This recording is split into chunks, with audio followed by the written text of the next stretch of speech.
हरि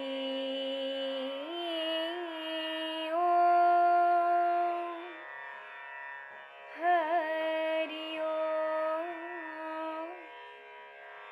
हरि ओम।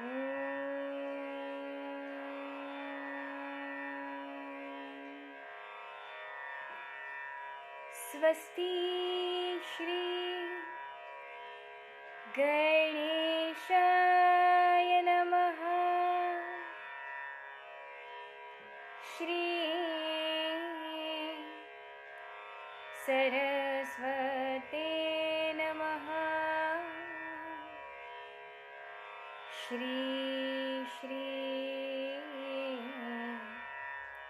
गुरुचरणकमलेभ्यो नमः। श्री सच्चिदानंद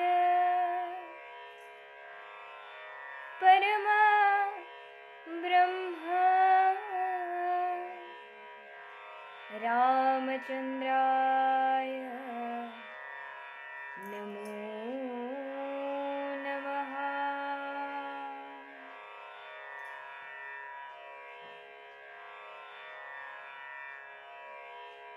गणेश प्रिया योगिराजा समर्था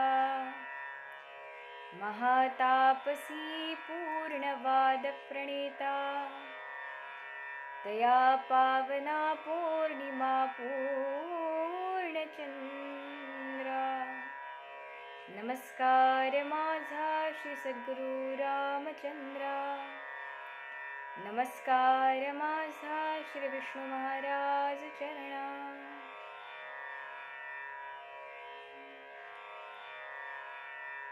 वसुदेव सुतं देवं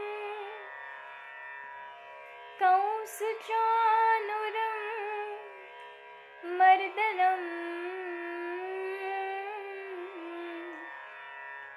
देवकी परमानन्दं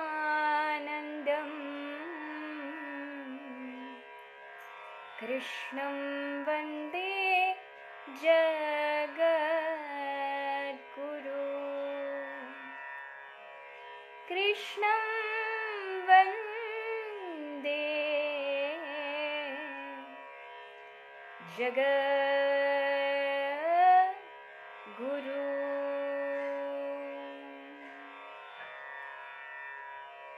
जय जय श्री राधारमण।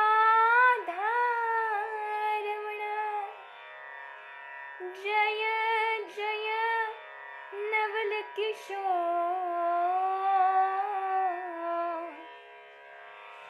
जय गोपी चित चोर प्रभो। जय जय माखन चोर।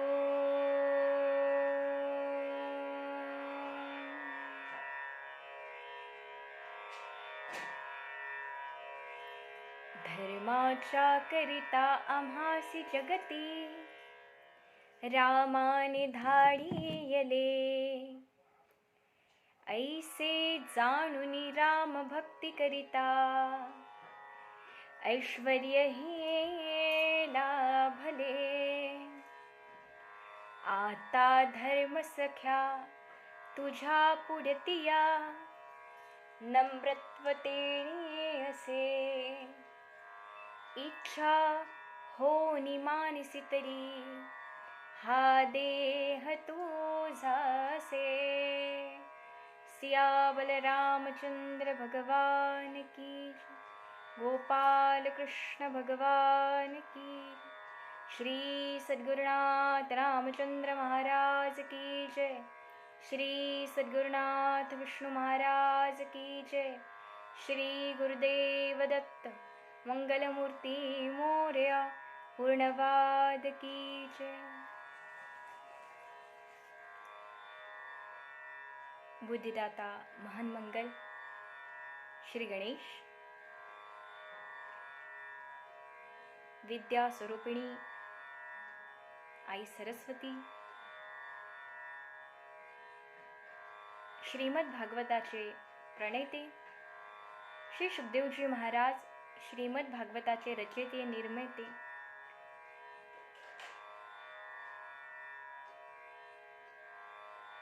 व्यासजी व ज्यांच्यामुळे हे श्रीमद भागवत आपल्यापर्यंत पोहोचले असे परीक्षिती राजा, कोई कन्या पुत्र होती जे सात्विक, तयाचा हरिक वाटे देवा. या तिघांनाही वंदन नमस्कार करून माझे सद्गुरू विद्वतरत्न डॉक्टर रामचंद्र महाराज पारनेरकर, माझे गुरुवर्य पूर्णवाद वर्धिष्णू डॉक्टर विष्णू महाराज पारनेरकर यांना नमस्कार करून श्रीमद भागवत कथा विश्लेषण आजच्या द्वितीय दिवशी मी सर्वांचं पूर्ण ज्ञान या यूट्यूब चॅनलवर स्वागत करते. कालच्या भागामध्ये आपण बघितलं श्रीमद भागवताची प्रस्तावना, महात्म्य, महत्त्व काय आहे श्रीमद भागवताचं, आणि त्यामध्ये आपण बघितलं की भक्ती चरित्र,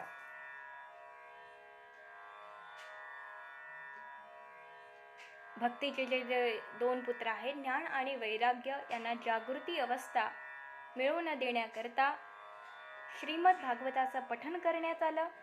आणि त्या पठनाचा फलश्रुती म्हणजे ही की भक्ती आणि तिचे जे दोन पुत्र आहेत ज्ञान आणि वैराग्य हे नृत्य करत करत तिथे आले, जिथे की श्रीमद भागवत कथा सुरू आहे. आणि भक्ती देवीने आनंदित होऊन प्रसन्न भावाने समाधानाने देवर्षी नारदांना वचन दिलं की जे कोणी श्रीमद भागवत कथा श्रवण करतील त्यांच्या हृदयात मीच नव्हे तर माझे हे जे दोन पुत्र आहेत ज्ञान आणि वैराग्य यांच्या समवेत मी हृदयात विराजमान होईल. आपण बघितलं. यानंतर आपण प्रथम स्कंदाला प्रारंभ करत आहोत श्रीमद भागवत कथेच्या. श्रीमद भागवताचे 12 स्कंद, 18,000 श्लोक. प्रथम स्कंदातला प्रथम श्लोक अद्भुत आहे. त्याची सुरुवात अशी आहे, जन्मादस्य यतोऽन्वयादितरतस् चात्वित्व विद्यस्वरा तेणे ब्रह्म हृदयादि प्रादिकवये मुह्यन्ति सूरय तेजो वारिमिदा यथा विनिमयो यत्र त्रिसर्गो मृषा धाम्ना स्नेह सदा निहस्तकुहकं सत्यं परं धीमहि सत्यं परं धीमहि. अद्भुत श्लोक आहे बघा. या श्लोकामध्ये नमस्कार करण्यात आलेले आहे. मग कोणाकोणाला नमस्कार, कोणाला वंदन केलं आहे, कोणाला नमस्कार केला आहे, अद्भुत वर्णन केलेलं आहे. सर्वात आधी वर्णन येतं जन्माद्यस्य. मग सर्वात पहिला नमस्कार कोणाला, तर ज्याचा जन्म आधी आहे त्याला नमस्कार. कोण, नाव घेतलं नाही. गंमत आहे हा या श्लोकामध्ये, एक सुंदर गंमत आहे. ज्याचा जन्म आधी आहे त्याला नमस्कार, नाव घेतलं नाही. मग तुम्ही ब्रह्मा म्हणा, तुम्ही विष्णू म्हणा, तुम्ही शिव म्हणा, कोणी कृष्ण म्हणा, कोणी राम म्हणा, ज्याचा जन्म आधी आहे त्याला नमस्कार. दुसरा नमस्कार कोणाला, तेजो वारिमिदा यथा विनिमयो यत्र त्रिसर्गो मृषा. म्हणजे काय, तर सूर्य, चंद्र या सगळ्या ग्रहांना जो प्रकाशमान करणारा आहे त्याला नमस्कार. कोण नाव घेतलं नाही. पहिला नमस्कार तर ज्याचा जन्म आधी आहे त्याला पहिला नमस्कार. आणि सूर्य आणि चंद्राला जो प्रकाशमान करणारा आहे त्याला नमस्कार. तिसरा नमस्कार कोणाला? बघा, जे संत आपल्या या भारतभूमीमध्ये जेवढे पण संत होऊन गेले, ऋषी मुनी होऊन गेले, तुम्ही त्यांचं चरित्र बघितलं असेल तर संत आणि ऋषी हे साधारण जीवाच्या प्रेमात कधीच पडले नाही. जीवाचा काय, वस्तूंच्या मोहात कधी पडले नाही, साधनांच्या मोहात कधी पडले नाही. त्यांना या गोष्टीशी घेणं देणंच नव्हतं. आपण बघितलं काल देवर्षी नारदांचं चरित्र बघितलं की साधन आणि साध्य. तर संत आणि ऋषी मुनी हे कधीच कोणाच्या प्रेमात पडले नाही, कोणत्या जीवाच्या प्रेमात पडले नाही. पण असे संत आणि असे ऋषी मुनी ज्याच्या प्रेमात पडले त्याला नमस्कार. नाव घेतलं नाही. आणि शेवटी वर्णन करता आहे श्लोकाच्या, सत्यम परम धीमहि. सत्यम परम धीमहि याचा अर्थ आपण थोडक्यात घेतला तर भरपूर काही, थोडक्यात घेतला तर अगदी सहज समजू शकतो, पण विश्लेषण करायचं आहे आपल्याला याचं.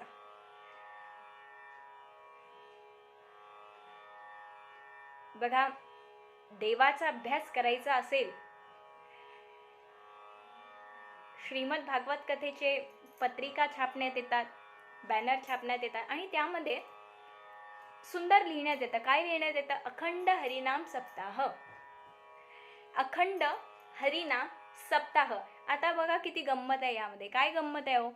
अखंड म्हणतात, अखंड म्हणलं जातं आणि त्याच्यानंतर अखंड तर म्हटलं आहे, अखंड हरिनाम पण आहे, पण सप्ताह. मग अखंड का म्हटलं? सप्ताह म्हणजे मर्यादा आली ना. देवाचं नाव घेण्याकरता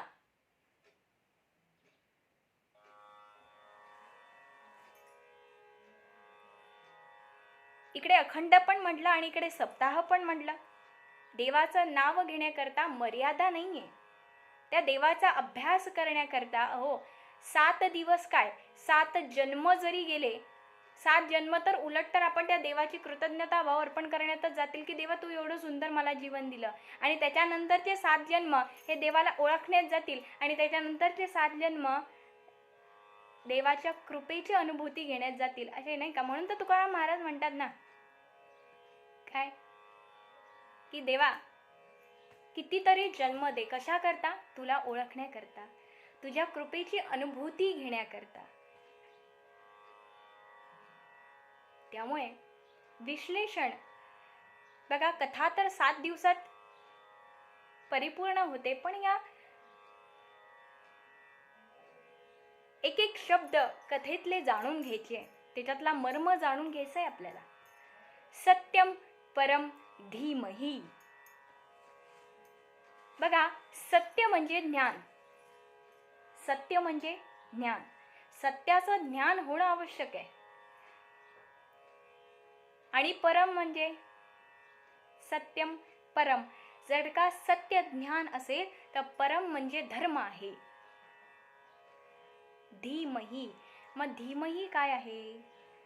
तर हा स्फुटक आहे. बघा, गायत्री मंत्रामध्ये सुद्धा धीमहिचा वापर केलाय. काय? ओम भूर्भुवस्वः तत्सवितुर्वरेण्यं भर्गो देवस्य धीमहि. स्फुटक. स्फुटक म्हणजे काय? तर एक बीज, जसं आपण बीज टाकतो ते बीज येतं, ते रूप येतं, ते रोप येतं. आणि जसं आता फुलाचं आपण झाड लावलेलं आहे, गुलाबाच्या फुलाचं आपण झाड लावलेलं आहे आणि झाड लावल्यानंतर त्याला एक कळी येते आणि ती कळी उमलताना जी उमलत असते, जेव्हा ती कळी फुल होण्याच्या याच्यात असते, प्रोसेसमध्ये असते, तेव्हा त्याला म्हणतात स्फुटक. त्याला म्हणतात धीमहि, स्फुटक. सत्यम परम धीमहि. सत्य म्हणजे ज्ञान, परम म्हणजे धर्म. सत्यम परम धीमहि. बघा, हा अधिकाराचा मंत्र आहे. यातून आपल्याला अधिकार कळतो की श्रीमद भागवत श्रवणाचा अधिकार किंवा श्रीमद भागवत कथा वर्णन करण्याचा अधिकार, श्रवण करण्याचा अधिकार कोणाचा आहे? तर सत्यम परम धीमहि. ज्याला सत्य प्रिय आहे तो ही श्रीमद भागवत कथा श्रवण करू शकतो किंवा त्याच्या अधिकाराचा आहे. आपण बघतोय कधी कधी अभ्यास केला तर असं वाटतं की सत्य या मार्गात होऊ शकतं. पहिल्यांदा आपण सत्याच्या मार्गावर जातो आहे.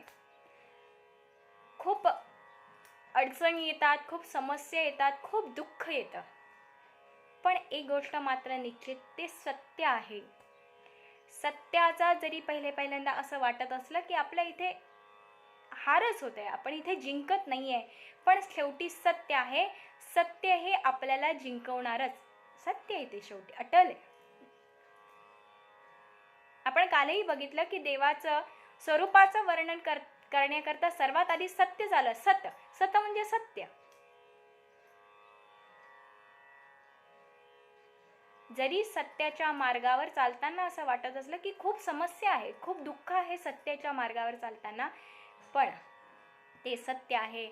आणि असत्याच्या मार्गावर आपण बघत असतो, असत्याच्या मार्गावर चालत असताना आपल्याला सगळ्या गोष्टी मिळतात, सगळे कौतुक करतात, सगळं मिळतं आपल्याला, पण शेवटी ते असत्य आहे, ते टिकणारं नाहीये. मग टिकणारं काय आहे? तर सत्य. सत्यम परम धीमहि. जो सत्याचा स्वीकार करतो, बघा, जो चोर असतो, जो की चोरी करतो, जो चोर असतो त्यालाही सत्यप्रिय असतं. जो सगळ्यांना अगदी लुबाडतो, दुसऱ्यांकडलं धन घेऊन येतो आणि आपल्या घरात तो भरतो, त्या चोरालाही असं वाटतं की सगळ्यांनी माझ्याशी खरं बोलावं, खोटं बोलू नये. सत्यम परम धीमहि. ज्याला सत्यप्रिय आहे तो या श्रीमद भागवताचा अधिकारी आहे.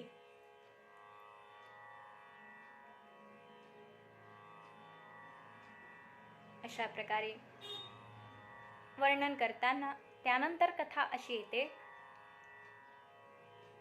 की आज महर्षी व्यास चिंताग्रस्त होऊन बसले आहे. कशाची चिंता आहे मग व्यासांना? त्याच महर्षी व्यास जी विचार करतायत की अरे, मी माझ्या जीवनामध्ये सगळं केलं, अनेक ग्रंथाचं लिखाण केलं, पण एवढं सगळं असूनही माझ्या जीवनात समाधान का नाही? आज कुठेतरी महर्षी व्यासांना असं वाटतंय की काहीतरी, ज्या करता आपला जन्म झाला, ज्या करता आपल्याला देवाने हा सुंदर जीवन दिलं, त्या जीवनाचा उद्देश, त्या जीवनाचं कार्य काहीतरी बाकी आहे. आज जी समस्या, आज जो विचार व्यासजींना पडलेला आहे, तसाच विचार एका क्षणाला प्रत्येक जीवाच्या जीवनात येतो की देवा, सगळं होतं, सगळं करतोय, पण समाधान नाहीये.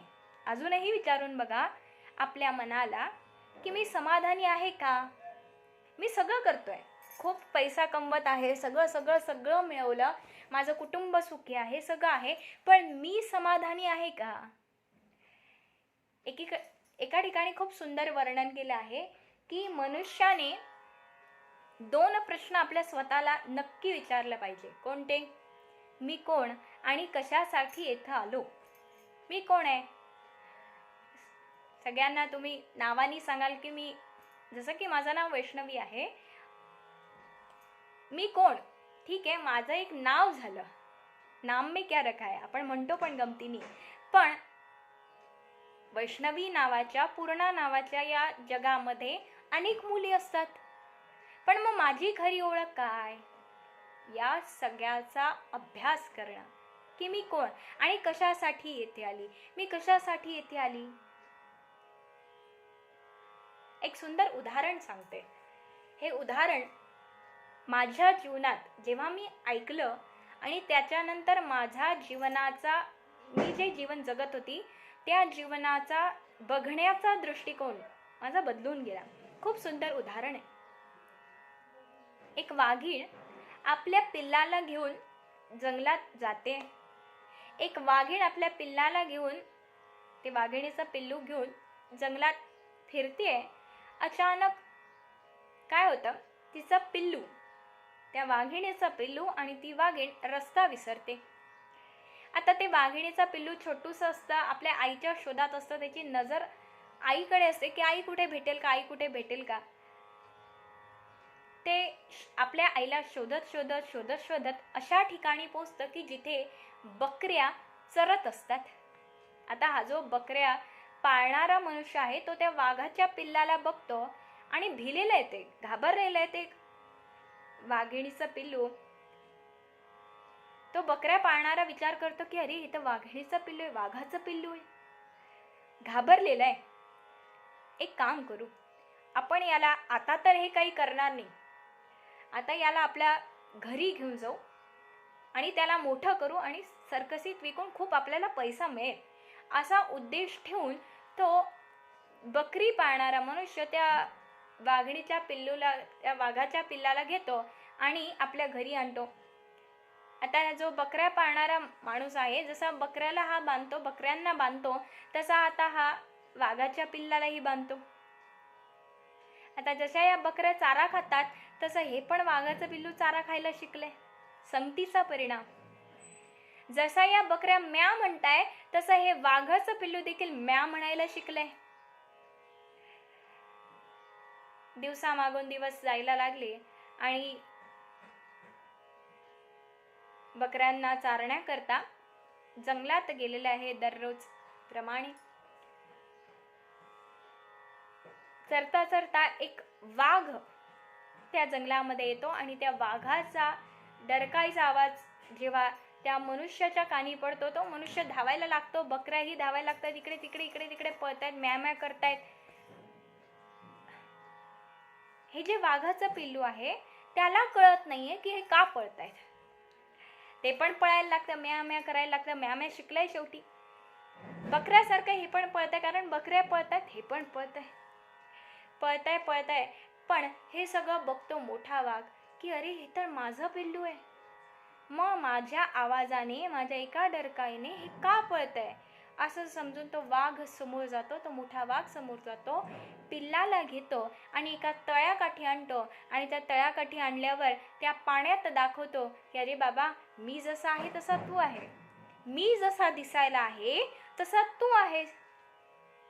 बघ, मी जंगलात आलो, मी जंगलात एक डरकाई, एक आवाज मोठ्याने मारला तर सगळं जंगल घाबरलं. तू ज्या बकऱ्यांसोबत राहत होता त्या पण बकऱ्या घाबरल्या, तो माणूसही घाबरला.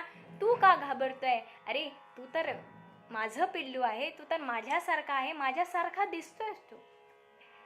बघा, हे उदाहरण काल्पनिक असलं तर यातून शिकण्यासारखं खूप आहे. आपण असंच जगत असतो नाही का. शेजारच्यानी 4 व्हीलर घेतली तर आपल्यालाही 4 व्हीलर पाहिजे असते. तो फॉरेनला गेला तर आपल्यालाही असं वाटतं आपण फॉरेनला गेलो पाहिजे नाही का. आपण नेहमी समाजाचं अनुकरण करत असतो, पण जीवनात अशी काही गुरुत्व प्राप्ती होते, देवाची कृपा होते आणि आपल्या जीवनात गुरुत्व प्राप्ती होऊन स्वतः जीवनात गुरु येतात आणि एका अशा तळ्याकाठी आणतात आणि त्या तळ्यातल्या पाण्यामध्ये आपल्याला सांगतात की अरे बाबा, मी जसा आहे तसा तू आहे, मी जसा आहे तसा तू आहे, मी जसं कार्य करतो आहे तसा तूही कार्य करू शकतो. मी जसं जीवनाची व्याख्या समजली, मी जसं जीवनाला समजलो आणि माझ्या देवाला समजलो, तसं तूही जीवनाला जगू शकतो, सुंदर असं जीवन जगू शकतो. त्यामुळे आपण हे 2 प्रश्न नक्की विचारूया की मी कोण, कशासाठी येथे आलो. नाहीतर पुनरपि जननम पुनरपि मरणम ते तर आहेच हो. जीवनाला लागलंय, आता मनुष्य जन्म मिळालाय. सुंदर एक भजन आहे, मनुष्य जन्म अनमोल रे, माटी में न घोल रे, अब तो मिला है फिर न मिलेगा, कभी नहीं कभी नहीं कभी नहीं रे। तू बुलबुला है पानी का, मत कर होश जवानी का, शाम सवेरे भजले रे बंदे, पता नहीं जिंदगानी का। तू अब तो आंखें खोल रे, माटी में न घोल रे, अब तो मिला है फिर ना मिलेगा, कभी नहीं कभी नहीं कभी नहीं रे। अब तो मिला है फिर ना मिलेगा, कभी नहीं कभी नहीं कभी नाही रे। हा जो मनुष्य जन्म मिळाला आहे तो काय सांगू, पुढच्या जन्मी का कोण असू, काय असू, कुठे असू, त्यामुळे हा जो मानव जन्म भेटला आहे, या मानव जन्मात या मनुष्य देहातच आपण सुंदर या जीवनाला समजून घेऊया आणि सुंदर जीवन जगून आपल्या जीवनाचा उद्देश ठरवून घेऊया।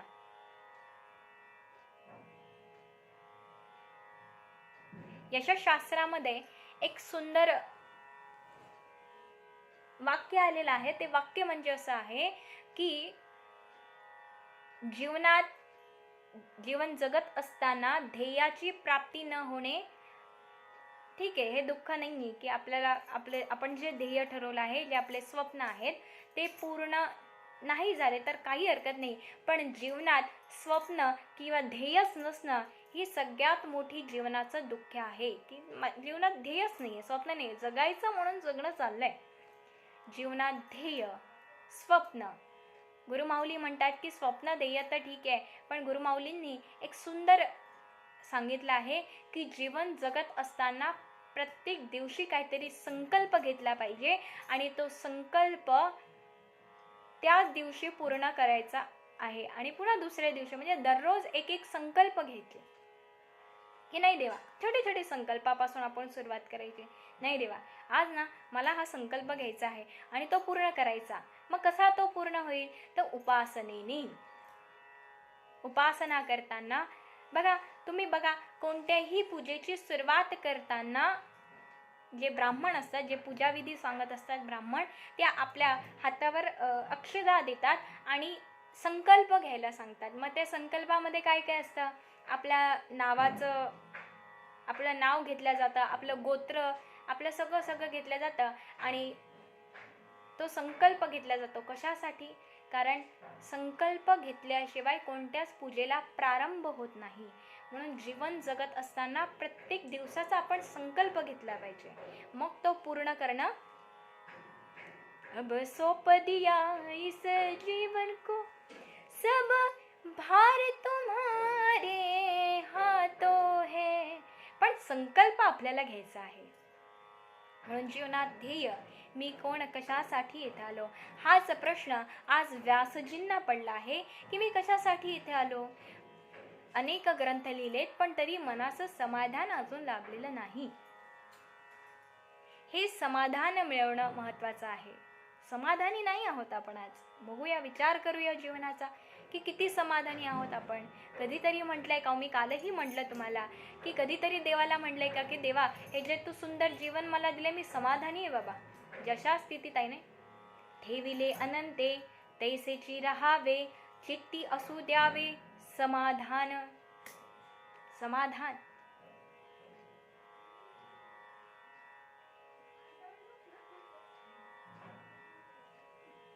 मी नेहमी विचारत असते की प्रत्येक जण म्हणतो की देवा मला मुक्ती दे, नाही का, जे या कार्यामध्ये आहे, जे अभ्यासू आहे, जे ज्ञानी आहे, ते म्हणत असतात की मी हे सगळं मुक्ती करता करतो आहे। खाली आपण म्हटलं ना की भावे विना भक्ती, भक्ती विना मुक्ती, मुक्ती करता तर हे आहे। तर अभ्यास करताना एक गोष्ट, एक विचार मनात आला की मुक्ती म्हणजे काय, नेमकं कोणत्या मुक्ती करता आपण फिरत आहोत किंवा कोणत्या मुक्ती करता आपण हे सगळं करत आहोत। तर आपण मुक्तीची व्याख्या ही करतो की जन्म आणि मृत्यू या फेऱ्यातून सुटणे म्हणजे मुक्त होणे, म्हणजे मुक्ती मिळाली असं आपण म्हणतो, असा अभ्यास आपला आहे। पण त्याच्यानंतरही अभ्यास माझ्या दृष्टीने मी याचा असा केला की मुक्ती म्हणजे, एक सुंदर उदाहरण मी तुम्हाला देते, म्हणजे मुक्ती म्हणजे काय ते तुम्हाला कळेल. 5 तासापासून आपण काम करतोय, 5 ते 6 तास झाले आपण काम करतोय, खूप भूक लागलेली आहे, पण काही जेवायला नाहीये, काही आणलं नाहीये, शिदोरी आपण आणली नाहीये, आणि अशा वेळेस कोणीतरी येतं आणि म्हणतो, अरे घे बाबा, मी शिदोरी आणलंय, मी डब्बा आणलाय, ये माझ्यासोबत बस खायला ये. आणि जसा तो अन्नाचा एक घास आपल्या पोटात जातो, आपण लगेच म्हणतो, बरं वाटलं. जेव्हा हे आपण म्हणतो आणि काय म्हणतो, आत्ता माझा आत्मा तृप्त झाला, एक घास का होईना पण मला अन्न मिळालं, हे जे समाधान आहे ना, याला म्हणाव खरी मुक्ती. अहो, मृत्यूनंतर काय मुक्ती बघता, जीवन जगत असतानाच मुक्ती बघूया की नाही देवा. मी समाधानी आहे. या मुक्ती करता, या मुक्तीचा अनुभव ज्ञानेश्वर माऊली करून घेतायत. ती मुक्ती मागतायत. भावी विना भक्ती, भक्ती विना मुक्ती. आणि ही मुक्ती केव्हा प्रदान होईल, जेव्हा आपण देवावर प्रेम करू, जेव्हा त्या देवाला समजून घेऊ, आणि जेव्हा त्या देवाची कृपा अनुभवू. प्रत्येक क्षणाला देवाची कृपा आपल्यावर होत असते, आणि जेव्हा त्याची कृपा आपण अनुभवू, तेव्हा जीवनाचं खरं समाधान आपल्याला लाभेल. आणि खरंच आज मी समाधानाने जगत आहे, हे शब्द आपल्या मनातून येतील, नाही का. आपण त्या वरवर म्हणू की हा देवा मी समाधानी आहे, हा मी देवा समाधानी आहे, पण मनातून समाधान. काही काही लोकांचं चेहऱ्यावरच समाधान दिसून येतं, त्यांना बघितल्या बघितल्या आपण समाधानी होतो. ते खरे देवाचे उपासक. तर मुक्ती म्हणजे दुसरं तिसरं काही नाही, तर समाधानी, की देवा मी समाधानी आहे. आज हे समाधान, हाच आनंद शोधण्याकरता आपण इकडे तिकडे फिरतोय की कुठे भेटेल मला समाधान, याच्यामध्ये मिळेल का, त्याच्यामध्ये मिळेल का. नाही नाही.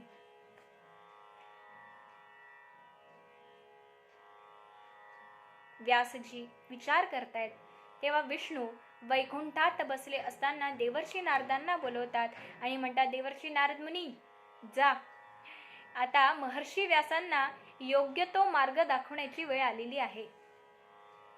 आणि महर्षी व्यासांना योग्य मार्गदर्शन करण्याकरता देवर्षी नारद मुनी निघतात. तेवढ्यात विष्णू देवर्षी नारदांना चतुर्श्लोकी भागवत देतात आणि सांगतात की आता तुम्ही योग्य ते मार्गदर्शन महर्षी व्यासांना करा. आणि देवाचं भजन करत करत महर्षी व्यासजी पृथ्वी भूमीवरती येतात. श्रीमन्नारायण नारायण. महर्षी व्यास देवर्षी नारदांना बघतात, प्रणाम करतात. देवर्षी नारदही महर्षी व्यासांना प्रणाम करतात आणि म्हणतात, वा देवर्षी नारद मुनी, तुम्ही आलात, मला आनंद झाला, खूप प्रसन्न झालोय मी.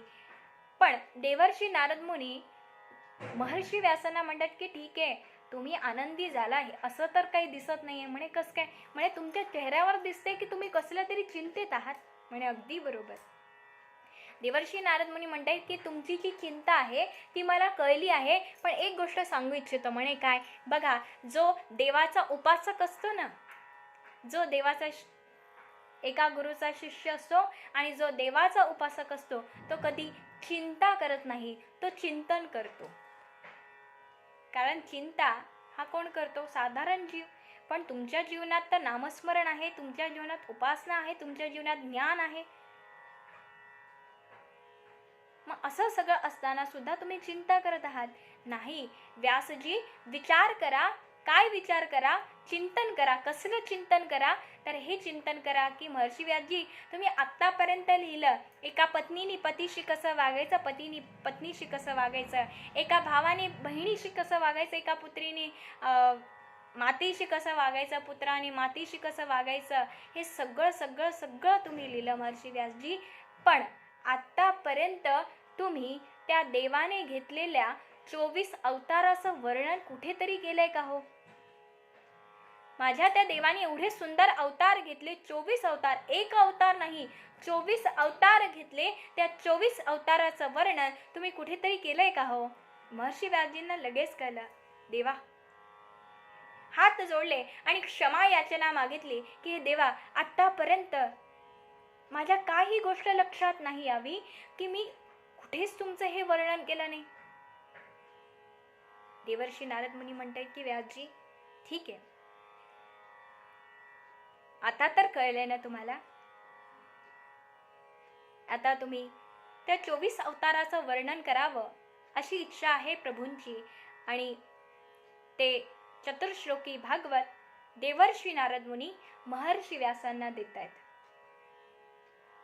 आणि देवर्षी नारद मुनी सांगतायत की महर्षी व्यासजी, हे भागवत तर घ्या, पण त्याच्या आधी मी एक कथा सांगू इच्छितो. आणि देवर्षी नारद मुनी महर्षी व्यासांना कथा सांगण्यास प्रारंभ करतायत. ती कथा कोणती? तर ती कथा आहे, शक्यतोर काही जण ही कथा सांगत नाही, कारण तसं पाहिलं तर ही कथा बीज आहे. जोपर्यंत आपण त्या मातीमध्ये बीज पेरणार नाही तोपर्यंत रोप येणार आहे का हो? नाही ना. तर हे बीज आहे. बघूया ती कथा कोणती आहे. सांगायला प्रारंभ करतायत देवर्षी नारद मुनी. आज एक गाव आहे की ज्या गावामध्ये दासी आहे आणि त्या दासीला एक छोटासा पुत्र आहे, मुलगा आहे. ती जी दासी आहे ती राजाच्या घरी काम करते. आणि ज्या राजाच्या घरी ती काम करत होती त्या राजाकडे आज एके दिवशी संत आले आणि त्या संतांची भरपूर सेवा तो राजा करतोय. राजेने विनंती केली की हे ऋषीगण हो, माझी अशी इच्छा आहे की तुम्ही काही दिवस माझ्या गावात राहावं आणि सगळ्यांना मार्गदर्शन करावं, हरिकथा सांगावी, आमच्याकडून नामस्मरण करून घ्यावं. राजाने इच्छा व्यक्त केली आणि ती संतांनी मान्य केली. दासीने नमस्कार केला संतांना. तर जो दासीपुत्र होता छोटासा, त्या दासीच्या पुत्राने सुद्धा संतांना प्रणाम केला, नमस्कार केला. तेव्हा ते संत म्हणायला लागले, अरे वा, किती छान आहेस तू. आता उद्यापासून एक काम करशील आमचं? त्या संतांनी एक काम दिलं त्या दासीपुत्राला. कोणतं काम? सांगितलं की आमचा एक नित्य नेम आहे, आम्ही देवाची पूजा करतो पहाटे पहाटे. तेव्हा तुझ्याकडे एकच काम, तू पहाटे जायचं आणि आमच्या पूजेच्या आधी तू आम्हाला फुलं आणून द्यायचे पूजेकरता. दासीपुत्र आनंदी झाला, हर्षित झाला, प्रणाम केला, नमस्कार केला आणि संतांची आज्ञा मानण्याकरता तो रोज संतांना पूजेकरता फुलं आणून देत असे. कोण? दासीपुत्र. फुलं आणून द्यायचे आणि ते संत कसे देवाची पूजा करतात हे सगळं तो दासीपुत्र बघायचा, दुरूनच बघायचा. ते संत कसे हरिकथा करतात ती हरिकथा तो दासीपुत्र श्रवण करायचा आणि ते कसे संत हरिनाम घेतात त्या हरिनामामध्ये रंगून जायचा हा दासीपुत्र. भरपूर दिवस असं सुरू असता आज ते संत राजाकडे आले आणि राजाकडून परवानगी घेतली की राजन, भरपूर दिवस झाले आता आम्ही इथे थांबलोय, आता आम्हाला इथून निघायची परवानगी घ्या. कारण संत असे आहेत की त्यांना त्या संतांना सगळ्या जगाचा उद्धार करायचा असतो. तुकाराम महाराज आपल्या अभंगामध्ये वर्णन करतात, तुम्ही संत माय बाप कृपावंत, कायमी पतित कीर्तिवाणू, अवतार तुम्हा धराया करण, उद्धराया जड जीव. त्यांना तर सगळ्यांचा उद्धार करायचा असतो. राजा म्हणतात की ठीक आहे, परवानगी दिली आणि ते संत त्या गावातून निघायला लागले. तो दासीपुत्र धावत धावत त्या संतांकडे आला, साष्टांग दंडवत घातलाय आणि विनंती करतोय की हे गुरुवर्य, तुम्ही इथून जाऊ नका, तुम्ही इथून जाऊ नका. हो, त्या हरिकथेशिवाय, त्या हरिभजनाशिवाय आता माझं मन लागणार नाहीये. विनंती करतोय तो दासीपुत्र. संतांनी आपला वरदहस्त त्या दासीपुत्रावर ठेवला आणि आज्ञा दिली की हे बघ बाळा, आम्हाला तू गुरु स्थानावर मानतोयस ना, तर आजपासून आम्ही तुला गुरु आज्ञा करतो. काय आज्ञा केली हे बघ. आतापर्यंत तुझ्या आईने तुला लहानाचं मोठं केलं. आता तुझं कर्तव्य आहे तुझ्या आईचा सांभाळ करणं, तुझ्या आईकडे लक्ष देणं, तुझ्या आईची सेवा करणं हे तुझं कर्तव्य आहे, असे गुरु आज्ञा देऊन ते संत तिथून निघून गेले. दासीपुत्र घरी आला, शरीराने आला, पण मन तर कधीच त्या संतांसोबत हरिकथेत हरिभजनात रंगलेला आहे. गुरु आज्ञा आहे की आईची सेवा करायची, म्हणून अगदी मनापासून आईची सेवा करायला लागले.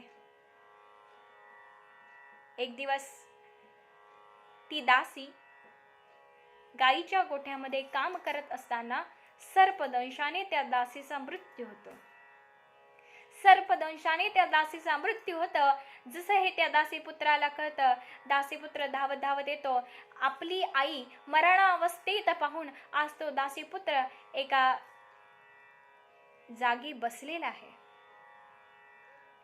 शेजारचे जमले आणि म्हणायला लागले, अरे अरे, काय या बालकाचं भाग्य, काय या बालकाचं नशीब. आधी वडील गेले, आता आई गेली, याचं या जीवनात कोणीच राहिलं नाही.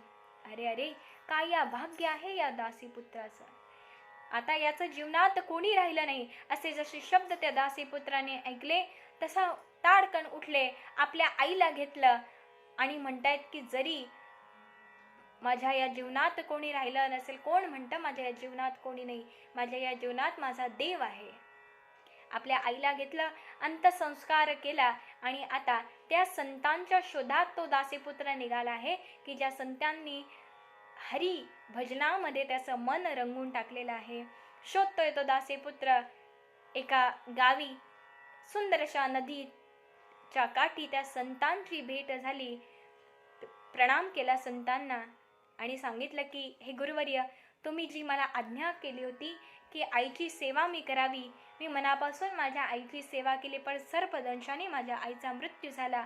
आता तरी मला हरिभजनामध्ये आणि त्या हरिकथेमध्ये रंगून जाऊ द्या. सुंदर असा मंत्र दिला, गुरुमंत्र दिला, उपासना दिली आणि ते उपासना कितीतरी वर्ष त्या दासीपुत्राने केली. गुरूंनीच सांगितलं होतं की या मंत्राचा जप कर, उपासना कर, काही वर्षांनी स्वतः देव तुला दर्शन द्यायला येतील. आणि घडलं तसंच. त्या दासीपुत्राने कितीतरी वर्ष उपासना तप केलं आणि त्याचा फलश्रुती ही झाली की साक्षात देव आले. दासीपुत्राच्या मस्तकावरती वरदहस्त ठेवला, स्पर्श जाणवला, नेत्र उघडले तर समोर देवाचं दर्शन. शंखचक्र पद्मगदा धारण करून माझा देव उभा आहे. दासीपुत्राने साष्टांग दंडवत घातला आहे देवाला आणि देवाने सांगितलं की वाह, तू जरी या जन्मी दासीपुत्र असला तरी गुरूंची संत संगती, गुरु संगती तुला लाभली आणि त्या गुरु संगतीची फल हे ठरेल की तुला उपासना मिळाली आणि त्या उपासनेची फलश्रुती ही आहे की जरी तू या जन्मी दासीपुत्र असला तरी पुढच्या जन्मापासून तू माझा भक्त म्हणून ओळखले जाशील आणि असे कितीतरी जन्म, असे कितीतरी वर्ष तू माझा भक्त म्हणून ओळखण्यात येशील. तेव्हा देवर्षी नारद मुनी महर्षी व्यासांना सांगतात की महर्षी व्यासजी, तो दासीपुत्र आहे ना, तो दासीपुत्र दुसरा तिसरा कोणी नसून मी आहे की जो दासीपुत्र आहे, पण संत संगती, गुरु संगती लाभली, उपासना जीवनात आली आणि देवाचं दर्शन तर झालं, पण आतापर्यंत देवाची कृपेची अनुभूती मी करत आहे. देवाची सदैव कृपा माझ्यावर कशी होत आहे ते मी अनुभवत आहे महर्षी व्यासजी. तेव्हा मी तर माझ्या जन्माचा उद्देश ओळखला आणि माझा जीवन परिपूर्ण केलं. त्यामुळे महर्षी व्यासजी हे चतुर्श्लोकी भागवत घ्या आणि या चतुर्श्लोकी भागवताची निर्मिती कशात करा तर श्रीमद भागवत कथेत या स्वरूपामध्ये तुम्ही या चतुर्श्लोकी भागवताची निर्मिती करा. आणि देवर्षी नारद मुनी तिथून निघून गेले. चतुर्श्लोकी भागवताला नमस्कार केला महर्षी व्यासांनी आणि श्रीमद भागवत लिहिण्याकरता प्रारंभ केला. महर्षी व्यासजी विचार करतायत की ठीक आहे, मी श्रीमद भागवताची निर्मिती तर करेल, पण लिखाण कोण करणार? लिखाणाकरता तर कोणीतरी असावं ना. मग लिखाण कोण करणार? तर म्हणून गणपती बाप्पाचं आवाहन केलं. वक्रतुंड महाकाय सूर्यकोटी समप्रभ निर्विघ्नं कुरु मे देव सर्वकार्येषु सर्वदा. कोणत्याही कार्याची सुरुवात ही आधी गणरायांच्या आवाहनाने होते. निर्विघ्नं कुरु मे देव, सगळं जेवढं काही विघ्न असेल या मंगल कार्यामध्ये त्या सगळं विघ्न दूर होऊन जाण्याकरता गणपतीची आराधना केली जाते, गणपतीचं आवाहन केलं जातं. श्रीमद भागवताची निर्मिती करताना लिखाण करण्याकरता महर्षी व्यासजी गणपती बाप्पांचं आवाहन करतायत. गणपती बाप्पा प्रकट झाले, म्हणताय की गणपती बाप्पा लिखाण करायचंय तुम्हाला? म्हणे नक्कीच, का नाही, पण माझी एक अट आहे महर्षी व्यासजी. म्हणे अट सांगा. काय अट सांगितली गणपती बाप्पांनी? तर आज बुद्धिदाता महन्मंगल श्री गणेश अट सांगतायत महर्षी व्यासांना की व्यासजी, मी लिखाण तर करेन, पण लिखाण करताना एकही मिनिट काय, एकही सेकंद थांबणार नाही. महर्षी व्यासजी म्हणतात की ठीक आहे, मला मान्य आहे की तुम्ही एकही सेकंद थांबणार नाही, मला मान्य आहे तुमची अट, पण तुमची अट तर मी मान्य केली, आता माझी अट आहे का? महर्षी व्यासांनी अट सांगितली की काय? तुमची अट आहे की तुम्ही एकही सेकंद लिखाणाकरता थांबणार नाही. आता माझी अट अशी आहे, ती अट म्हणजे अशी की एखादा श्लोक तुम्हाला चुकीचा वाटला तर तो तुम्ही दुरुस्त करून घ्यायचा. म्हणजे ठीक आहे, चालेल, तुमची अट मला मान्य आहे. गणपती बाप्पांची अट मान्य झाली, महर्षी व्यासांची ही अट मान्य झाली, आणि असे दोघंही मिळून श्रीमद भागवताची निर्मिती लिखाण करतायत गणपती बाप्पा, तर सांगतायत महर्षी व्यासजी. आता महर्षी व्यासजींनी काय केलं? व्यासांनी 100 श्लोक सांगायचे आणि 101वा श्लोक चुकीचा सांगायचा. का? त्याचं कारण म्हणजे हे की त्या 100 श्लोक सांगून झाल्यावर 101व्या श्लोकावर विचार करेपर्यंत गणपती बाप्पा विचार की हा चुकीचा आहे, मग हा सुधरवायचा कसा, असा विचार करेपर्यंत समोरचे 100 श्लोक महर्षी व्यासजी आठवून ठेवायचे. किती अद्भुत ते ज्ञान असावं. का ज्ञान होतं एवढं? ज्ञाना अवतार म्हणून ओळखले जातात महर्षी व्यासजी, हे तर निश्चितच आहे. पण त्याआधी महर्षी व्यासांनी सरस्वती मातेला आवाहन केलं की हे सरस्वती माता विद्येची आराध्य दैवत आहे, हे सरस्वती माते तुम्ही यावं आणि माझ्या जिभेवर विराजमान व्हावं, कारण मी कोण आहे? बघा, महर्षी व्यासजी म्हणतात तर आपण कोण आहे? चला, हे जे कोणतेही आसन असेल, श्रीमद भागवत कथा सुरू असताना एक व्यासपीठ म्हटलं जातं. व्यासपीठ श्लोक आहे ना, काय? मुखम करोति वाचालम पंगु लंघयते गिरिम यत्कृपातम वंदे परमानंद माधवम.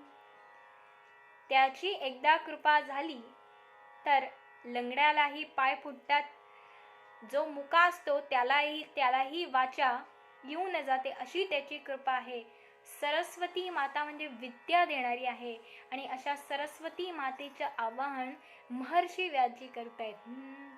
नमो शारदा, नमो शारदा, नमो शारदा माता, हे विद्या बुद्धी प्रदायिनी. नमो शारदा, नमो शारदा, नमो शारदा माता. महर्षी व्यासांनी सरस्वती मातेचं, बघा, सरस्वती आणि शारदा यामध्ये खूप फरक आहे. ही शारदेची मी स्तुती गायली. सरस्वती म्हणजे विद्या, तर शारदा म्हणजे कला. सरस्वती म्हणजे विद्या म्हणजे ज्ञान, तर शारदा म्हणजे कला. जेव्हा जीवनामध्ये ज्ञान तर आवश्यकच आहे, ज्ञानासोबत कला ही जीवन जगताना महत्त्वाची आहे. त्यामुळे ज्ञान आणि कलेनी हे सुंदर असं जीवन सजवायचं आहे. सरस्वती आणि शारदेची आवाहन महर्षी व्यासजींनी केलं. गणपती बाप्पा लिखाण करतायत आणि असं करता करता 12 स्कंद 18,000 श्लोक असे सगळे मिळून श्रीमद भागवताची निर्मिती झाली. तर यापुढची कथा आपण उद्याच्या भागात श्रवण करूया. या पूर्णज्ञान चॅनल मार्फत कालही मी सांगितलं की या पूर्णज्ञान चॅनल मार्फत आपण